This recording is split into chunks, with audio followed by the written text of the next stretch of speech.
Captain Harold Jennings was 30,000 feet over the English Channel when his gauges started screaming at him.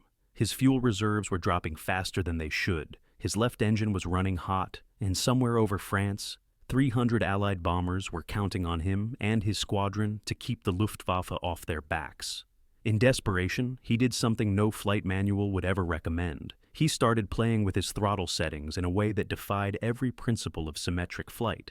What happened next would confuse his wingmen, alarm his commanders, and eventually rewrite the entire strategic air war over Europe. One panicked decision in the cockpit of a P-51 Mustang was about to change everything the Allies thought they knew about long-range fighter operations. But first, it would nearly get him court-martialed. Before we carry on, please hit the subscribe button to make my day and let me know where you are watching from in the comments.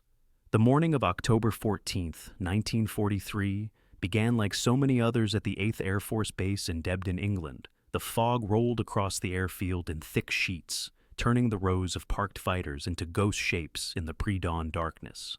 Harold Jennings sat in the officer's mess, nursing a cup of coffee that tasted like it had been brewed from old boot leather and spite, watching the younger pilots push eggs around their plates with the nervous energy of men who knew what the day held.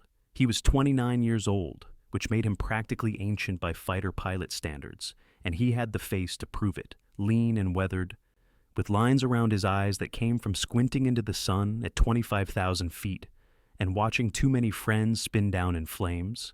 His navigator, Lieutenant Marcus Riley, dropped into the chair across from him with the casual grace of someone who had made peace with the possibility of dying before lunch. Riley was from Boston, spoke with an accent thick enough to spread on bread, and had a mind for mathematics that had gotten him through MIT before the war turned college boys into warriors. He spread a map across the table, nearly knocking over Jennings' coffee in the process, and began tracing routes with a stubby pencil that had been sharpened so many times it was barely longer than his thumb. "Mission briefing is in 20 minutes, Riley said, his voice low enough that the replacement pilots 3 tables over couldn't hear. "Word is we're going deep today. Schweinfurt, the ball-bearing plants." Jennings felt something cold settle in his stomach. Schweinfurt was nearly 400 miles into Germany, deep enough that the bombers would be naked and vulnerable for hours while they made their runs. The Luftwaffe would be waiting, and they would come in waves, hungry and vicious, knowing that every flying fortress they could knock out of the sky meant dozens fewer bombs falling on their cities. The math was brutal and simple. American fighters could escort the bombers for part of the journey, but their range had limits written in fuel capacity and engine efficiency. Somewhere over German territory, the fighters would have to turn back, and the bombers would face the wolves alone. "That's suicide for the bomber boys," Jennings said quietly, wrapping both hands around his coffee cup as if he could draw warmth from it. "We'll have to turn back before they even reach the target." Riley nodded, his face grim. "Command knows. They're counting on the bomber formations being tight enough to put up defensive fire. The flying forts have been practicing." "Practicing," Jennings repeated, and the word tasted bitter in his mouth. He had seen too many fortresses go down, seen them break apart in midair when a German fighter's cannon rounds found the right spot, seen them trail smoke and fire as they fell in slow spirals toward the earth below. Defensive fire helped, but it wasn't armor, and it wasn't escort fighters riding alongside to drive the attackers away. The briefing room was packed with pilots when they arrived, shoulder to shoulder in wooden chairs that had been requisitioned from a local school, and the air smelled like cigarette smoke, nervous sweat, and the peculiar tension that came before operations where not everyone would make it back. Major Philip Kensington stood at the front of the room, tall and rail-thin, with the kind of mustache that belonged in a Victorian portrait and the steady hands of a surgeon. He had been flying since before most of the men in the room knew which end of a plane went forward, and his presence had a calming effect that even the youngest pilots could feel.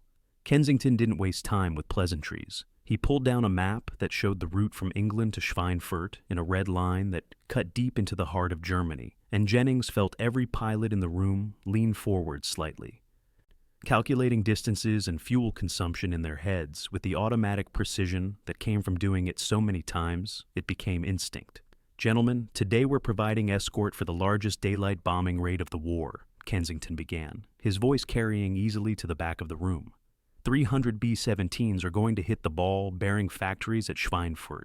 Those factories produce nearly half of Germany's ball bearing supply. Take them out, and we cripple their war machine. Tanks that can't turn, aircraft that can't fly. The entire industrial base grinds to a halt. He paused, letting that sink in, and Jennings could see some of the younger pilots nodding, buying into the strategic importance, the idea that what they were about to do mattered on a scale larger than just survival. He wanted to believe it himself, wanted to think that the men they would lose today would die for something that would shorten the war, bring everyone home sooner. But he had been doing this long enough to know that every mission promised to be the one that would change everything, and somehow the war just kept going. Our job is to get them as far as we can, Kensington continued, tapping the map with his pointer. We'll escort them to the German border, approximately here, and then we'll have to turn back. Current P-51 range limitations mean we simply can't go farther. The bombers will be on their own for the final approach, the target run, and the initial egress until we can pick them up again here on the way out. A young lieutenant near the front raised his hand tentatively. His name was Patterson. Fresh from training with barely 20 hours in a Mustang, and his face still had that smooth quality that came from never having been truly scared. "Sir, what about auxiliary fuel tanks? Can't we carry more fuel?" "Drop tanks give us some extra range," Kensington acknowledged, "but not enough. The extra weight costs us speed and maneuverability, and we burn fuel faster carrying them. Even with drops, we can't stay with the bombers all the way to target. That's just the reality we're working with."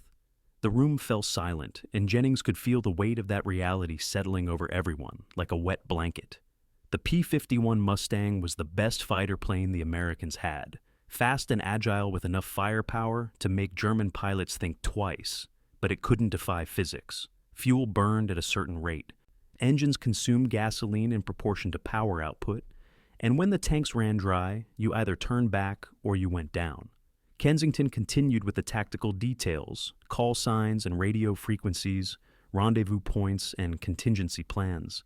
But Jennings found his mind wandering to the technical problem that had been gnawing at him for months.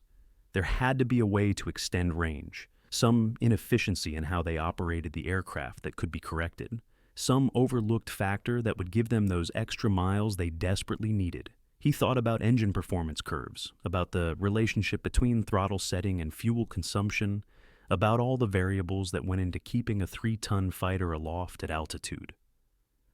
The meeting broke up with the usual chaos of pilots grabbing gear and heading for their aircraft, and Jennings walked out into the morning with Riley at his side. The fog had burned off, revealing a sky that was almost offensively beautiful, clear and blue, with just a few high cirrus clouds painted across it like brushstrokes. It was the kind of sky that made you forget there was a war on, until you looked at the rows of fighters being prepped by ground crews who worked with the efficient desperation of men who knew their pilots depended on every rivet, every fuel line, every round of ammunition. Jennings' Mustang sat in her revetment like a coiled spring, silver metal gleaming in the morning sun. Someone had painted Lucky Lady on her nose, along with a pin-up girl that was anatomically optimistic at best. And Jennings felt the familiar mixture of affection and apprehension that came with climbing into a machine that might kill you through mechanical failure just as easily as enemy action. His crew chief, Sergeant Donovan, was a stocky Irishman from Chicago who treated the Mustang like it was his personal property and merely on loan to Jennings for purposes of aerial combat. "She's ready to go, Captain," Donovan said, wiping his hands on a rag that had long ago given up any pretense of being clean. "Topped off the tanks, checked every line twice. You'll get every mile she's got in her." "Thanks, Sergeant," Jennings replied, running his hand along the fuselage in a gesture that was half ritual, half genuine inspection. The metal was cool under his palm, and he could feel the rivets and seams that held the aircraft together. Thousands of pieces of aluminum and steel that had been shaped and joined by hands in factories across America and shipped across the Atlantic to fight a war. "How's the port engine? She was running a little rough last mission." "Replace the magneto," Donovan said, with the confidence of a man who had forgotten more about aircraft engines than most pilots would ever know. "Should be smooth as silk now. But, Captain, if I may, you be careful up there today. Word is the Jerrys know something big is coming. They'll be waiting." Jennings nodded, touched by the concern in the older man's voice. Donovan had seen too many pilots fail to come back, had watched too many empty cockpits return or not return at all, and the strain showed in the lines around his eyes and the way his hands trembled slightly when he thought no one was looking. "I'll do my best, Sergeant. Keep a warm meal waiting for me." The pre-flight check was a litany of actions so familiar they had become meditation, testing control surfaces and checking instruments, making sure the gun sight was properly aligned and the radio crackled to life with the right frequencies. Jennings strapped himself in with the careful precision of a man who knew that a loose harness could kill you just as dead as a German bullet, adjusted his oxygen mask until it fit snugly against his face, and went through the engine start procedure with Donovan watching from the wing. The Packard Merlin engine coughed once, twice, and then roared to life with a sound that Jennings felt in his chest as much as heard with his ears. The propeller spun up until it became a nearly invisible disk of motion, and the whole aircraft seemed to quiver with barely contained energy. He ran through the final checks, watching gauges settle into their proper ranges, feeling the controls respond smoothly to his inputs, and then he was taxiing out toward the runway with 11 other Mustangs following in a line like ducklings. The takeoff was smooth despite the full fuel load that made the Mustang heavier and more sluggish than usual. Jennings felt the wheels lift off the concrete, felt that moment of transition from ground vehicle to aircraft that never got old no matter how many times you experienced it. And then they were climbing up through the clear English morning toward their assigned altitude. The countryside spread out below them in a patchwork of green and brown fields, villages connected by roads like threads in a tapestry. And for just a moment, Jennings let himself appreciate the sheer improbable beauty of flight. The rendezvous with the bomber stream happened over the English coast, 300 B-17 flying fortresses arranged in combat boxes that stretched for miles across the sky, each one bristling with machine guns and carrying enough high explosive to level several city blocks. They looked invincible from a distance, silver fortresses floating in formation, but Jennings knew better. He had seen them die, had watched them absorb punishment that should have brought them down instantly and somehow keep flying, and he had watched others come apart from what seemed like barely a scratch. They were tough, but they weren't invincible, and today they were going to need every bit of luck they could get. The flight across the channel was uneventful. Nothing but blue water below and blue sky above, the bombers droning along at their steady pace while the fighters weaved back and forth above them, burning extra fuel to stay slow enough to match the bomber's speed. Jennings kept one eye on his fuel gauges, watching the needles drop with the steady inevitability of time passing, doing the calculations in his head. At this rate of consumption, they would reach the planned turnback point with enough fuel to make it home with standard reserves. No margin for error, no room for extended combat, just enough to get there and get back. The German coast appeared as a dark line on the horizon, and the radio traffic increased as pilots called out landmarks and checked in with their squatted leaders. Jennings could feel the tension ratcheting up, could sense every pilot in the formation scanning the sky for the first sign of enemy fighters. The Luftwaffe would come, that was certain. The only question was when and in what strength. They came at 20,000 feet, diving out of the sun with the practiced precision of pilots who had been doing this since the war started. Messerschmitt 109s and Focke-Wulf 190 fighters. German designs that were every bit as deadly as the American planes in the hands of experienced pilots. The radio exploded with calls as the fighters engaged, and Jennings threw his Mustang into a hard turn to meet the first attacker, feeling the G-forces press him down into his seat as the world tilted and spun. The dogfight was chaos of the most violent kind. Aircraft whirling through three-dimensional space at speeds that left no time for conscious thought. Only reaction drilled in through hundreds of hours of training and combat experience. Jennings got on the tail of a 109, walked his tracers up the fuselage until they converged on the engine, and watched the German fighter start to smoke. The pilot bailed out, a tiny figure tumbling through space before his parachute bloomed white against the blue sky, and then Jennings was already turning to find the next threat. The fight lasted maybe 10 minutes, though it felt like hours, and when the German fighters broke off to regroup, Jennings found himself breathing hard inside his oxygen mask, hands trembling slightly from adrenaline, and he forced himself to calm down and check his instruments. Fuel was lower than he had hoped.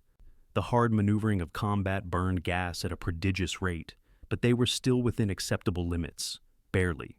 They pressed on deeper into Germany, the bomber stream still holding together despite several fortresses trailing smoke or dropping out of formation with obvious damage. The fighters stayed close, knowing that every mile they could escort meant fewer bombers lost to German attacks. But the fuel situation was becoming critical. Jennings watched his gauges with growing concern, doing the math over and over, hoping he had made a mistake, but knowing he hadn't. "Lead, this is Red 3.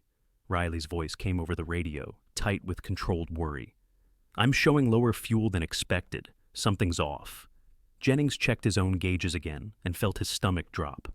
Riley was right. They were burning fuel faster than they should be, faster than the flight plan had calculated, and if the trend continued, they were going to be cutting it dangerously close on the return trip. He quickly polled the rest of the squadron and got similar reports. Everyone was burning hot, everyone was lower than expected, and no one could explain why. "Command, this is Mustang Lead," Jennings called, trying to keep his voice calm and professional. "We're showing higher fuel consumption than projected. All aircraft in the squadron are affected." There was a pause, and Jennings could imagine the consternation back at base as officers pored over flight plans and tried to understand what was happening. The response, when it came, was not encouraging. "Mustang Lead Command, advise you turn back immediately and return to base. Do not proceed beyond current position." Jennings looked down at the bomber stream below them, vulnerable and exposed, still hours from their target. If the fighters turned back now, the bombers would face the worst part of the mission without any escort at all. The losses would be catastrophic. He thought about the crews in those bombers, young men from towns and cities across America, farm boys and factory workers and college students, all packed into aircraft that could turn into death traps in an instant. "Command, Mustang Lead. Request permission to continue escort for another 15 minutes. We can make it work." Another pause, longer this time, and Jennings could practically hear the argument happening back at headquarters. Protocol said, "Turn back when fuel reached certain levels." Protocol said, "Preserve the fighters for future missions." Protocol said, "Don't take unnecessary risks." But protocol didn't account for the 300 bombers that needed protection. "Negative, Mustang Lead. Turn back immediately. That's an order." Jennings looked at his fuel gauge, at the bomber stream below, at the clear sky that would soon be filled with German fighters once the escorts were gone. He made a decision that would either save lives or end his career. "Roger, Command. Mustang Squadron turning back now." He switched to squadron frequency and addressed his pilots directly. "All aircraft, this is Lead. We're extending escort for another 20 minutes. Reduce speed, maintain loose formation, and watch your fuel. We're going to get these boys as far as we can." There was a moment of silence, and then 11 voices came back in acknowledgement, every pilot understanding what Jennings was asking them to risk and agreeing anyway because it was the right thing to do. They continued on, deeper into Germany, flying escort, while the fuel needles crept lower and lower toward the danger zone. Jennings found himself staring at his gauges, his mind racing through everything he knew about aircraft engines and fuel consumption, trying to find some factor he had overlooked, some inefficiency that could be corrected even now. The Packard Merlin was a magnificent engine, powerful and reliable, but it had been designed for performance, not fuel economy. At full military power, it drank gasoline like water, and even at cruise settings, the consumption was substantial. His left engine was running slightly hotter than the right. A minor discrepancy that the gauges showed, but that shouldn't have meant anything significant. Jennings frowned at the temperature reading, wondering if it indicated some kind of problem that was causing the higher fuel consumption. On an impulse born of desperation and the certain knowledge that he was running out of options, he pulled back the throttle on the left engine slightly. Just a small adjustment, barely noticeable. The Mustang immediately began to drift to the right, the asymmetric thrust trying to turn the aircraft. Jennings compensated with rudder, holding the plane straight despite the uneven power output, and watched his instruments carefully. The left engine temperature started to drop, which was good, but more interestingly, his fuel consumption seemed to decrease slightly as well. He stared at the fuel flow gauge, not quite believing what he was seeing, and then pushed the right throttle forward slightly to compensate, maintaining his airspeed with the two engines at different power settings. The improvement was small but unmistakable. His fuel consumption had dropped by perhaps 5%, maybe a little more, enough to matter when you were counting every gallon. Jennings felt a flutter of excitement in his chest, the same feeling he had gotten as a kid when he solved a particularly difficult math problem and knew he had found something real. He experimented carefully, adjusting the throttle settings, finding a balance point where the fuel economy improved without significantly affecting his speed or the aircraft's handling. "Red 3, this is lead," he called to Riley. "Try something for me. Pull back your left throttle by about 10% and compensate with the right. Tell me what happens to your fuel consumption." "Lead, Red 3. That's going to make me fly crooked. I'll be all over the sky. Just use rudder to keep it straight. Trust me on this. Try it for 5 minutes and then report back." There was skepticism in Riley's acknowledgement, but he was good pilot and he trusted Jennings' instincts. Jennings watched his wingman's aircraft carefully, saw the slight adjustment in its flight path as Riley fought to keep it straight with uneven thrust, and waited. 5 minutes felt like an eternity while the bomber stream droned on below them, and the fuel gauges continued their relentless descent. "Lead, Red 3. I'll be damned. My fuel flow just dropped by maybe 5%. "How did you know?" Jennings felt vindication surge through him, but he kept his voice calm and professional. "All aircraft, Mustang lead. I want everyone to try the following throttle technique. It's unconventional, but it works. Reduce your left throttle by approximately 10%. Increase your right throttle to maintain airspeed, and use rudder trim to keep the aircraft balanced. Your fuel consumption should decrease noticeably." The responses came back skeptical at first, then surprised, then excited, as pilot after pilot confirmed that the technique worked. The fuel economy improvement varied slightly from aircraft to aircraft. Some pilots reported 5% gains, others as much as 8%. But every single plane in the squadron saw their consumption drop when they implemented the uneven throttle settings. Jennings' mind was racing now, trying to understand the mechanism behind what he had discovered. It shouldn't work, at least not according to everything he had been taught about aircraft engine operation. Running engines at different power settings should be less efficient, not more, because you were operating both engines away from their optimal points. But the evidence was right there on his instruments, undeniable and reproducible. He thought about the way the Merlin engine operated, the complex relationship between manifold pressure, propeller pitch, and fuel flow. At high power settings, engines ran rich to prevent detonation and keep temperatures under control, which meant they were burning more fuel than was theoretically necessary for combustion. By reducing power on one engine, he was allowing it to run leaner, more efficiently, while the other engine compensated by running slightly richer to maintain total thrust. The net result was lower overall fuel consumption because the efficiency gains on the throttle-back engine outweighed the losses on the higher power engine. It was counterintuitive, and it violated every principle of symmetric flight that had been drilled into him during training, but it worked. The gauges didn't lie, and when Jennings recalculated their range using the new fuel consumption figures, he realized they could extend their escort by a significant margin, maybe as much as 50 miles, maybe more if they refined the technique. "Command, Mustang lead," he called, knowing that what he was about to report would be met with disbelief. "We've discovered a fuel-saving technique that's reducing consumption by approximately 5 to 8% across the squadron. Request permission to extend escort using this new procedure." The response was immediate and sharp. "Mustang lead, command, explain this technique. We have no record of any approved procedure that increases fuel efficiency." Jennings took a deep breath, knowing how this was going to sound. "Command, we're running the engines at asymmetric throttle settings, approximately 10% difference between left and right, compensating with rudder to maintain directional control. The uneven power output allows one engine to run leaner and more efficiently, while the other compensates, resulting in net reduction in fuel consumption." The silence that followed was profound. Jennings could imagine the scene at headquarters, flight officers staring at radios in disbelief, probably wondering if he had lost his mind.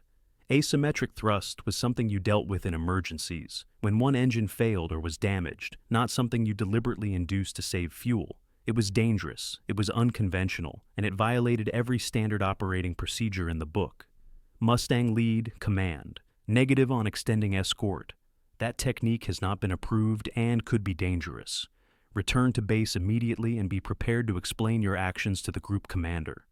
Jennings heard the warning implicit in those words, the promise of consequences for disobeying orders and implementing unauthorized procedures. He should turn back now, follow orders, let the bomber crews face the Germans without escort, and hope they made it through on defensive fire and formation discipline. That was the safe choice, the one that would keep him out of trouble and preserve his career. He looked down at the bombers, imagined the men inside them, and made his decision. Roger, command, Mustang Squadron continuing escort using asymmetric throttle technique, Jennings out. He switched off the command frequency before they could respond and addressed his squadron. All aircraft, we're staying with the bombers as long as we can. Everyone maintain the fuel-saving configuration and keep sharp. The Jerrys will be back soon. They came 15 minutes later, a massive formation of German fighters rising from airfields that dotted the countryside below. Messerschmitts and Focke-Wulfs in numbers that made Jennings' blood run cold. The Luftwaffe had clearly been holding back, waiting for the American escorts to turn back before committing their full strength, and now they were ascending toward the bomber stream like a swarm of angry hornets. The radio exploded with warnings and calls for help as the German fighters dove into the bomber formations, and Jennings led his squadron down to meet them. The dogfight that followed was the most intense of his life, aircraft wheeling through the sky in a deadly ballet where the slightest mistake meant death. Jennings found himself flying on pure instinct, the asymmetric throttle technique forgotten as he pushed both engines to full military power and threw the Mustang through violent maneuvers to stay on the tail of a Focke-Wulf that was lining up on a crippled bomber. He got the shot, saw his rounds tear into the German fighter's wing root, and watched it roll away trailing smoke. Another 109 came at him from above, and he broke hard left, the G-forces graying out his vision at the edges, and then he was clear and climbing back up to altitude. The fight went on for what felt like hours, but was probably only 20 minutes, a confused melee of tracer rounds and smoking aircraft and parachutes drifting down through the sky. When the German fighters finally broke off, driven away by losses and low ammunition, Jennings took stock of his squadron. 2 aircraft were missing. Their fate unknown, but probably tragic, and several others showed battle damage from German fire. His own Mustang had taken a few hits in the tail that he hadn't even noticed during the fight, the adrenaline blocking out everything except the immediate business of survival. But the bomber stream was still intact, more or less. Several fortresses had gone down. Jennings had seen at least 3 fall away from the formation, with engines on fire or wings shot away. But the majority had survived the attack. The escorts had made a difference, had kept the German fighters from having their way with the bombers, and now the formation was approaching the turn for the target run. "All right, people, we've done what we can," Jennings said over the squadron frequency, his voice hoarse from shouting during the fight. "Time to head home. Resume asymmetric throttle settings and let's make sure we all get back for debriefing." The flight back was tense, every pilot watching their fuel gauges with the intensity of men who knew they were pushing the margins of what was possible. The asymmetric throttle technique continued to work, continued to save fuel in a way that seemed almost miraculous, but they had burned so much during the combat that even with the savings they were going to be landing with tanks that were nearly dry. England appeared on the horizon like a promise, green and safe and far from the violent skies over Germany. Jennings allowed himself to relax slightly, though he knew that the hardest part might still be ahead. He had disobeyed direct orders, implemented an unauthorized flight procedure, and extended a combat mission beyond what command had approved. There would be consequences, probably severe ones, and he might very well be looking at a court-martial. The landing at Debden was smooth despite his exhaustion, the Mustang touching down gently and rolling to a stop near her revetment. Donovan was waiting, his face showing relief at seeing Jennings return, and he helped the pilot climb down from the cockpit on legs that felt like they belonged to someone else. "How's she look, Sergeant?" Jennings asked, nodding toward the bullet holes in the tail.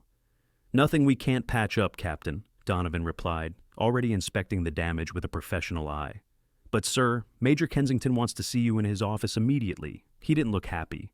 Jennings nodded, having expected nothing less. He pulled off his flight gear, splashed some water on his face from a bucket that the ground crew kept handy, and walked across the base toward headquarters with the slow, deliberate pace of a man heading to his own execution.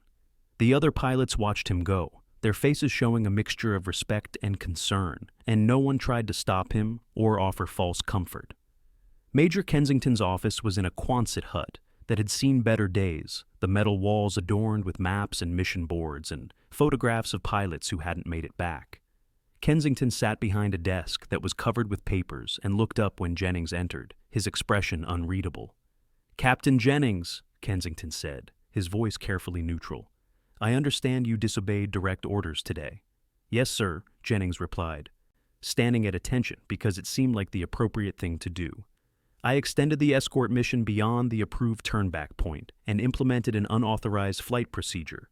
Kensington leaned back in his chair, studying Jennings with eyes that had seen too much war. "Tell me about this procedure, this asymmetric throttle technique." Jennings explained what he had discovered, trying to make it sound rational and calculated rather than a desperate experiment born of necessity. He talked about engine efficiency curves and fuel consumption rates, about the way running one engine leaner while the other compensated could reduce overall fuel usage. Kensington listened without interrupting, his face giving away nothing. "And you just figured this out?" Kensington asked when Jennings finished. "In the middle of a combat mission?" "Yes, sir. I was watching my gauges, trying to understand why our fuel consumption was so high, and I noticed the temperature differential between engines. I made an adjustment on an impulse, and it worked." Kensington stood up and walked to the window, looking out at the airfield where ground crews were working on the returned aircraft. "You could have gotten your entire squadron killed. Asymmetric thrust is dangerous, especially in combat situations. If one of your pilots had lost control while maneuvering, if someone had spun in because they were trying to fly crooked, that would have been on you." "I know, sir," Jennings said quietly. "I judged the risk acceptable, given what was at stake." "What was at stake was the lives of your pilots," Kensington said, turning back to face him. "Your primary responsibility is to your squadron, not to the bomber crews. With respect, sir, our primary responsibility is to win the war. The bombers are more important than we are. They're the ones carrying the ordnance that's actually hitting German industry. We're just the escorts." Kensington was quiet for a long moment, and Jennings prepared himself for the inevitable consequences. Instead, the major walked back to his desk and picked up a piece of paper that had been sitting there. "How much fuel did your squadron save using this technique?" Kensington asked. "Between 5 and 8% across all aircraft, sir. That translated to approximately 50 additional miles of range." 50 miles, Kensington repeated thoughtfully. "That's not insignificant. If we could extend fighter range by 50 miles on every mission, we could escort the bombers significantly deeper into Germany, maybe all the way to the target and back." Jennings felt a flicker of hope. "Yes, sir. That's what I was thinking." Kensington sat down and gestured for Jennings to take a seat as well. "I'm not happy that you disobeyed orders, Captain. That's a serious breach of discipline that I can't just ignore. But I'm also not going to court-martial a pilot who may have just solved one of our biggest strategic problems. Instead, I'm going to do something different." He picked up his phone and made a call, speaking briefly to someone on the other end, and then hung up. "I'm sending you to Wright Field in Ohio. There's an experimental flight test unit there that's been working on the range problem for months. You're going to demonstrate this technique to them, explain how it works, and help them develop proper procedures for implementing it across the entire fighter force." Jennings blinked in surprise. "Sir, I'm a combat pilot, not a test pilot." "You are now," Kensington said firmly. "Consider this your punishment for disobeying orders. You get to spend the next month with engineers and test pilots, flying boring, repetitive test flights to gather data, while your squadron continues flying combat missions without you. If your technique pans out, if it really does work the way you say it does, then it will have been worth it. If it doesn't, or if it turns out to be too dangerous for general use, then we'll have a more serious conversation about your future in this man's Air Force." Jennings felt conflicted. Part of him wanted to stay with his squadron, to keep flying combat missions where he felt useful and needed. But another part recognized that what he had discovered might be bigger than any single mission, might actually change the course of the air war over Europe. "When do I leave, sir?" he asked. "Tomorrow morning. Pack your bags and get some rest. And Jennings, one more thing. Whether this works out or not, what you did today took guts. You risked your career to protect those bomber crews, and that's the kind of leadership this Air Force needs. Don't let it go to your head, but don't forget it either." The flight to Wright Field in Ohio took 2 days, bouncing from base to base in transport aircraft that were considerably less exciting than the Mustangs Jennings was used to flying. He spent the time thinking about the technique he had discovered, trying to work out the theoretical basis for why it worked and what the limitations might be. He also worried about his squadron, wondered who was leading them now, hoped they were staying safe in the dangerous skies over Germany. Wright Field was a sprawling complex of hangars and laboratories, where engineers and test pilots pushed the boundaries of what was possible in aviation. Jennings felt out of place among the academics and theoreticians, men who spoke in equations and technical jargon that made his head spin. But they listened to his explanation with genuine interest and immediately began designing tests to validate his discovery. Over the following weeks, Jennings flew dozens of test flights, each one carefully instrumented to measure fuel consumption, engine performance, and aircraft handling with the asymmetric throttle technique. The engineers confirmed what he had discovered. Running engines at slightly different power settings did indeed reduce overall fuel consumption by allowing one engine to operate more efficiently while the other compensated. They refined the procedure, determining the optimal throttle differential for different flight conditions, and developed training protocols to teach pilots how to implement it safely. By December 1943, the new technique had been incorporated into the official P-51 Mustang flight manual as a standard procedure for long-range escort missions. Pilots across the 8th Air Force began using it, and the results were dramatic. Fighter escorts could now stay with bomber formations all the way to targets deep in Germany. The losses among bomber crews dropped significantly, and the strategic bombing campaign became far more effective. Jennings returned to his squadron in January 1944 to find himself something of a legend. The technique that had started as a desperate experiment over the English Channel was now being taught to every fighter pilot in the European theater, and the impact on the air war was undeniable. The Luftwaffe, which had once been able to savage bomber formations with impunity once the escorts turned back, now faced American fighters that could stay and fight all the way to Berlin and back. Years later, after the war ended and Jennings had returned to civilian life, he would sometimes think about that October morning when fuel gauges and desperation had led him to try something that no one had thought to test before. He never claimed to be a genius or a visionary, just a pilot who got lucky and was paying attention at the right moment. But historians would credit his accidental discovery with fundamentally changing the strategic air campaign over Europe, allowing Allied bombers to strike deep into German territory with fighter protection that made all the difference. The asymmetric throttle technique, refined and perfected by engineers at Wright Field, became standard procedure not just for the P-51 Mustang, but for other long-range fighters as well.